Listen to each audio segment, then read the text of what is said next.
E depois, no verso 3, agora o projeto do verso 3. O verso 3 diz: Davi mandou perguntar.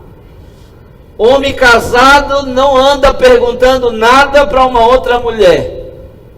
Mas ele mandou perguntar, mandou um zap, né? Mandou um WhatsApp. Oi, bebê, como é teu nome? Vai perguntar para quê se tu é casado, abençoado? Homem casado não fica dialogando com mulher, só com a sua esposa. O pior que a maioria não gosta de conversar com a esposa. Você vai para o aconselhamento, meu marido não gosta de conversar comigo, mas com outras tem uma conversa. Não gosta de... E mulher só gosta de conversa. Maior reclamação das mulheres: marido não gosta de conversar comigo. Não gosta. E mulher não é que ela quer que você fale e converse. Mulher só quer que você... Ela só quer falar. Ela quer falar. Na verdade, ela não quer que você converse com ela. Ela quer que você escute ela. E só fique lá. Tá certo. É isso mesmo. Mas olha para ela. Não fica olhando para cima não. Senão tu leva, né? Mas olha o que Davi faz. Mandou perguntar quem era. Ele não podia fazer isso.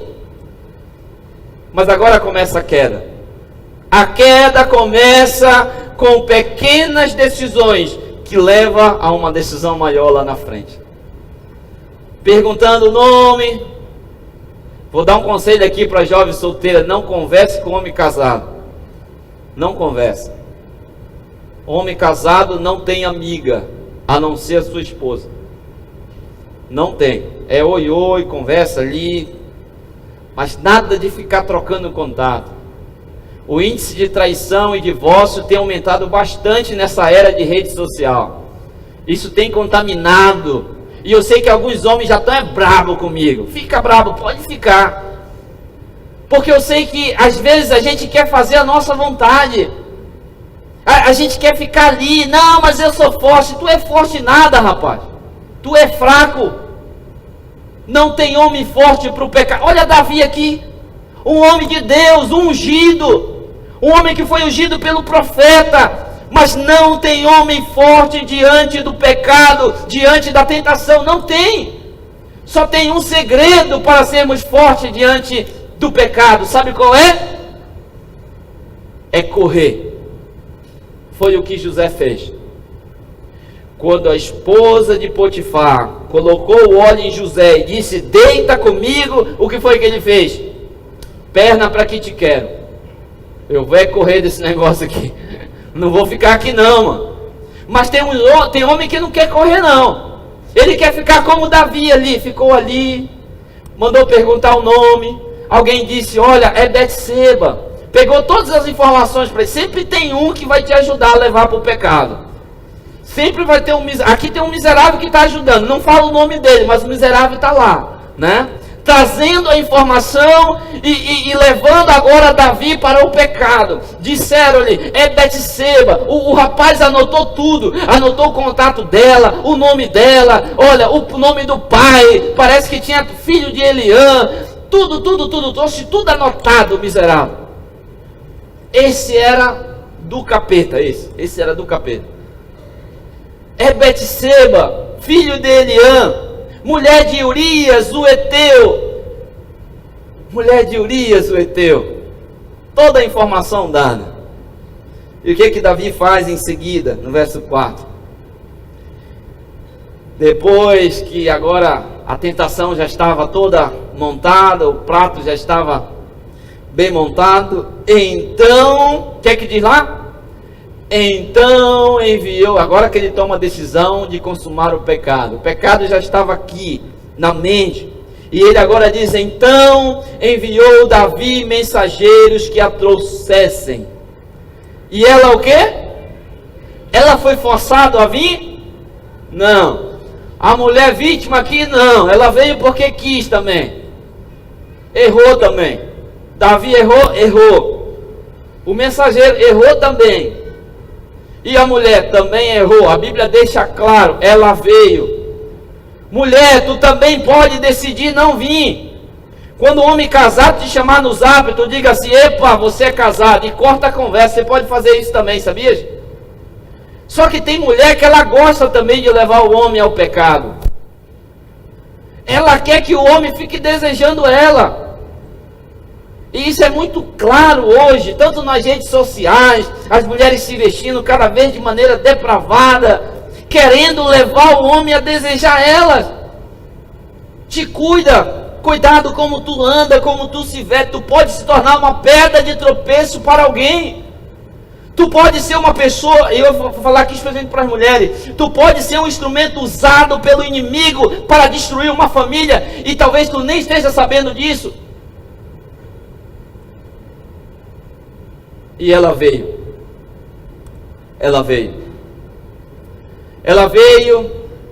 e ele se deitou com ela, o adultério acontece, a quebra do mandamento, a quebra da lei. Davi adultera com Betseba, e a Bíblia diz que, tendo ela purificado-se da sua imundície, voltou para a sua casa. Tudo estava normal, uma traição aparentemente perfeita, tudo escondidinho, ninguém ficou sabendo, tudo tranquilo. Ela veio, nós tivemos ali os nossos momentos de prazer, de satisfação, e agora ela volta para a sua casa, e eu continuo no meu trabalho, como se nada tivesse acontecendo. Uau! Parece que tudo saiu perfeito. É assim que o pecado vem. Você faz, pratica e está tudo bem, está tudo normal. Até aparecer um filhinho. Até vir a notícia. Verso 5. Até vir a notícia. Olha essa notícia aqui do verso 5. E o verso 5, ele é muito claro. Que depois que passou, depois dos 9 meses, agora veio, ainda nem deu os 9 meses, mas já começou a aparecer os resultados. A mulher concebeu e mandou a dizer a Davi o quê? Agora é que o negócio vai pegar. Como é que vai esconder uma criança, meu irmão? Você esconde por 3 meses, por 4 meses, mas depois a barriga começa a crescer. Não, porque eu comi muito, mesmo muito açaí com farinha. Mas depois não tem jeito. E agora? O que Davi vai fazer? Davi poderia ter se ajoelhado, ter clamado aqui, mas Davi não. Falou: não, eu vou resolver esse problema. Eu não vou nem consultar Deus. Senhor, não vou nem te consultar. Eu me meti nesse problema, então vou resolver. Depois a gente conversa. E Davi tenta agora resolver o problema. Primeira coisa que Davi faz: deixa eu chamar o pai da criança. Mandou chamar o marido. Eu não vou ler todo o texto aqui por causa do tempo, mas você vai ver aqui do verso 6 até o verso 13. Você vê toda a história do que Davi faz. O que Davi faz? Ele mandou o mensageiro e mandou vir a Urias. Projeta só o verso 6 do capítulo 11. Ele mandou chamar a Joabe e disse assim: olha, manda-me vir Urias, o Eteu. Joabe enviou Urias a Davi. E aí Urias chegou até Davi, a história continua contando, e Davi disse: como anda a guerra, Urias? E Urias disse: ótimo, estamos firmes lá, sem saber o que estava acontecendo. E agora ele disse assim: Urias, vai lá na tua casa, vai lá com a tua esposa, tu está cansado, você precisa de um momento com a sua esposa, com a sua família. E Urias naquela noite foi até a sua casa, mas não deitou com a sua esposa, não entrou na sua casa, ficou ali no terraço ali da casa, ali fora, porque junto com os servos, mas não entrou para se deitar com a sua esposa. E no outro dia, o biblioteiro foi lá e falou para Davi: olha, o homem não entrou dentro de casa não deu certo não o teu plano. O biblioteiro lá, aquele lá, o capetinha lá que ficava, esse mesmo. E ele foi lá e disse: ó, não deu certo não. E Davi chegou e disse assim: mas espera aí, mas por que você não foi lá se deitar com a sua esposa? Ele falou: Davi, a arca está lá no meio da guerra, os homens de guerras estão lá, O povo de Israel está lá em céu aberto, sobre sol e chuva, e eu não posso fazer isso. Urias era a voz de Deus tentando chamar Davi para o arrependimento. Sabe, quando você estiver no erro, quando você estiver andando por caminhos errados, Deus vai enviar pessoas especiais para tentar lhe tirar daquela vida. E talvez você vai relutar, assim como fez Davi. Davi disse: não, mas dorme mais uma noite aí. Davi teve uma outra ideia. Sabe o que Davi fez? Deu vinho fermentado para ele, bebida forte. Fez ele ficar bêbado. E disse: vai lá com a sua esposa. E mesmo Urias bêbado, ele não entrou para a sua casa. Urias bêbado estava mais sóbrio do que Davi. É isso que o pecado faz com o ser humano. O pecado nos deixa pessoas desnorteadas. O pecado nos deixa pessoas totalmente fora de si. E Davi estava fora de si. Mas Davi teve uma terceira ideia. E a terceira ideia de Davi, eu queria projetar aqui com vocês, está no verso 14 e no verso 15. Pela manhã, diz a palavra de Deus, pela manhã, Davi escreveu uma carta a Joabe e lhe mandou por mão de Urias. Escreveu na carta, e sabe o que estava escrito nessa carta? Olha o verso 15. Essa carta estava escrito assim, ó: ponde Urias na frente da maior força de peleja, e deixai-o sozinho, para que seja ferido e morra. Que terrível, Davi. Dá para imaginar que esse era Davi? Um adúltero, um homicida, planejou a morte de Urias, um dos seus melhores soldados. Mas é isso que o pecado faz conosco, nos faz fazer as maiores loucuras da vida. E um dia alguém chegou: pastor, eu não sei como eu fiz isso, de repente veio umas loucuras na minha cabeça, e quando eu menos esperei, eu já tinha feito. É isso que o pecado faz o ser humano fazer loucuras. E Davi estava louco. O pecado nos deixa louco. Agora, no capítulo 12 e o verso 1, tem um verso que eu considero esse verso lindo demais. É um dos versos mais lindos da Bíblia. O Senhor enviou Natã a Davi. Capítulo 12, verso 1. O Senhor enviou Natã a Davi. Primeira frase. Olha que frase bonita.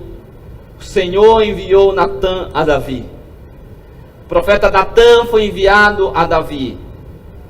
Ele não foi enviado agora, não foi enviado para ungir como um rei, conforme o profeta Samuel tinha sido enviado no início, não.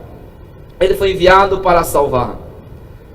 Mesmo quando nós estamos na sarjeta, mesmo quando nós estamos em rebelião com Deus, mesmo quando nós caímos no pecado, Deus fará de tudo para nos salvar, e vai enviar pessoas para nos dizer que estamos errados, para nos arrependermos e para voltarmos para os seus braços. E Deus enviou o profeta Natã a Davi. E o profeta Natã, depois você pode ler com calma na sua casa, começa contando uma história para tentar levar Davi a uma reflexão. Chegando Natã a Davi, disse: havia numa cidade 2 homens, um rico e o outro pobre. O homem rico, ele tinha ovelhas, bois, ele tinha muita riqueza. E o pobre só tinha uma carneirinha. E com esse carneirinho ali, eles eram como se fosse parte da família, foram criados, domesticados, e era alguém, a carneirinha era como se fosse um filho da casa. E chegou um viajante naquela cidade, e foi se hospedar na casa daquele homem rico. E em vez do homem rico pegar de das suas muitas ovelhas, ele foi lá na casa daquele pobre e pegou a sua ovelhinha. E nesse momento acontece algo impressionante. Nesse momento, diz a palavra de Deus, capítulo 12, versículo 5. Projeta aí o verso 5. O verso 5, capítulo 12, verso 5, diz assim: então o furor de Davi se acendeu sobremaneira contra aquele homem, e disse a Natã: tão certo como vive o Senhor, o homem que fez isso deve ser morto. Davi estava bravo, homem, né? É muito fácil a gente aplicar uma sentença condenando o outro, né? O homem que fez isso deve ser morto. E o verso 7 é o verso da confrontação. O verso 7 é o momento que você se olha no espelho, é o momento que você enxerga quem você é. Então disse Natã a Davi: tu és o homem, assim diz o Senhor, Deus de Israel, eu te ungi rei sobre Israel, eu te livrei da mão de Saul. E o verso 8, Deus vai falando tudo aquilo que ele fez. Eu dei-te casa de teu Senhor, e as mulheres de teu Senhor em teus braços, e também te dei a casa de Israel e de Judá. E se isso fora pouco, eu te teria acrescentado tais e tais coisas. E o verso 9 é uma dura repreensão, onde o Senhor diz: por que, pois, desprezaste a palavra do Senhor, fazendo o que era mal perante ele? A Urias o Heteu feriste a espada, e a sua mulher tomaste por mulher, depois de o matar com a espada dos filhos de Amon. Deus sabia tudo o que estava acontecendo. Davi tinha ocultado dos homens, Davi tinha escondido das pessoas, mas não escondido de Deus. Tem atos que você pode esconder dos homens, tem atos que ninguém sabe, tem atos que estão ocultos, mas Deus sabe, e tudo está escrito no livro memorial, tudo está escrito naquele livro. E se você não se arrepender, esses atos, esses erros, esses pecados levarão você à destruição, à morte e à sentença final no juízo. Tudo está registrado, nada passa despercebido no grande conflito, nenhum ato sequer. Tudo vem à tona. E agora o Senhor apresenta a situação de Davi. Tu és esse homem, Davi. O que Davi faz? O que Davi faz agora? Aparentemente está tudo destruído. Aparentemente Davi agora está com a vida exposta. O que faz quando você se olha no espelho e diz assim: eu sou esse homem, não é outro não, sou eu. Deus fez grandes coisas na minha vida, Deus me abençoou tanto, Deus me abençoou com uma família, Deus me abençoou com uma esposa, e eu me afastei de Deus, eu andei por caminhos errados, eu segui meus próprios caminhos. E por que Deus fez isso comigo? O porquê que eu fiz isso com Deus? Quantas vezes nós somos assim? Quantas vezes nós somos ingratos com Deus pelo tanto que Ele faz na nossa vida? Quantas vezes nós somos um Davi? Quantas vezes Deus realiza as coisas extraordinárias e nós pegamos isso em uma única tarde, jogamos tudo no lixo, destruímos tudo. E o que faz quando chegamos no fundo do poço? O que fazer quando chegamos na sarjeta? O que fez Davi? Davi não tinha para onde ir mais, porque ele foi confrontado na sua vida de pecado. E não tem nada mais difícil nessa vida do que você ser confrontado na sua vida de pecado. E sabe o que Davi faz? Davi cai de joelho e começa a suplicar o perdão de Deus. Sabe onde está o salmo do arrependimento de Davi? Está no Salmo 51. E eu queria terminar lendo esse salmo com vocês. Salmo 51. Eu vou ler alguns versos desse salmo. Ele é muito grande. É o salmo do arrependimento de Davi. Salmo do arrependimento de Davi.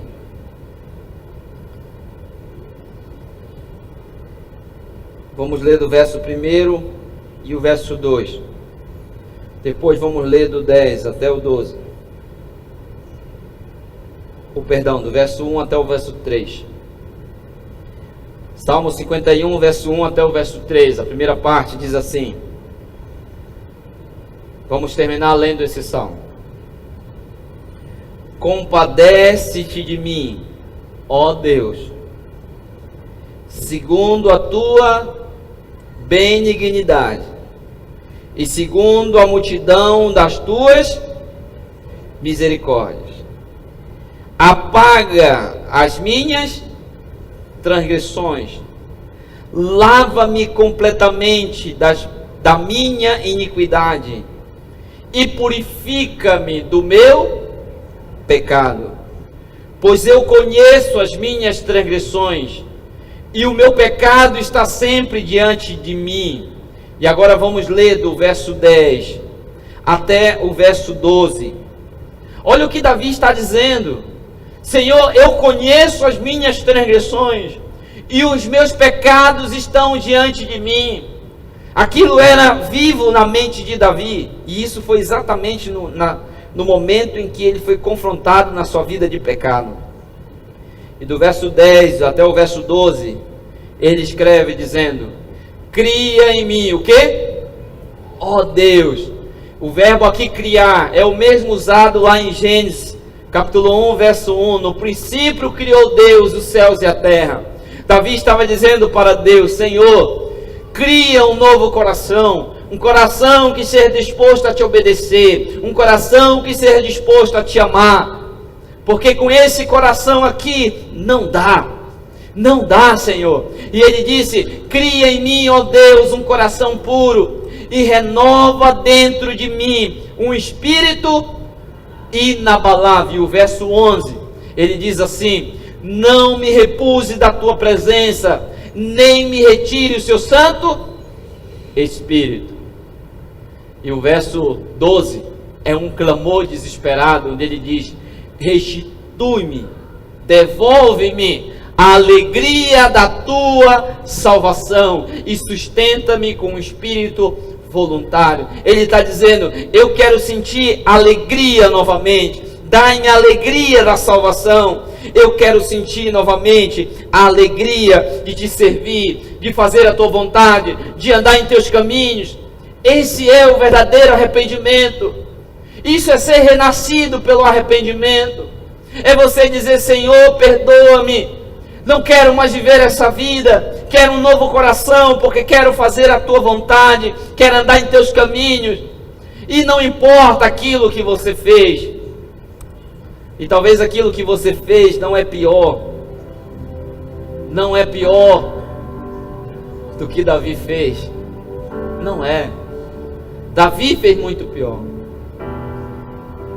Não é o pecado que vai nos tirar do céu, mas é o simples fato da gente não estar disposto a confessar e abandonar. E eu já falei isso, eu estou repetindo: a confessar e abandonar o nosso pecado.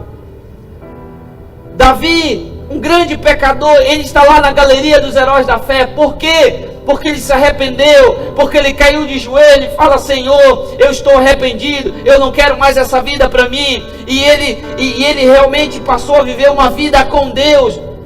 Ele não viveu mais a velha vida, mas viveu uma nova vida com Deus.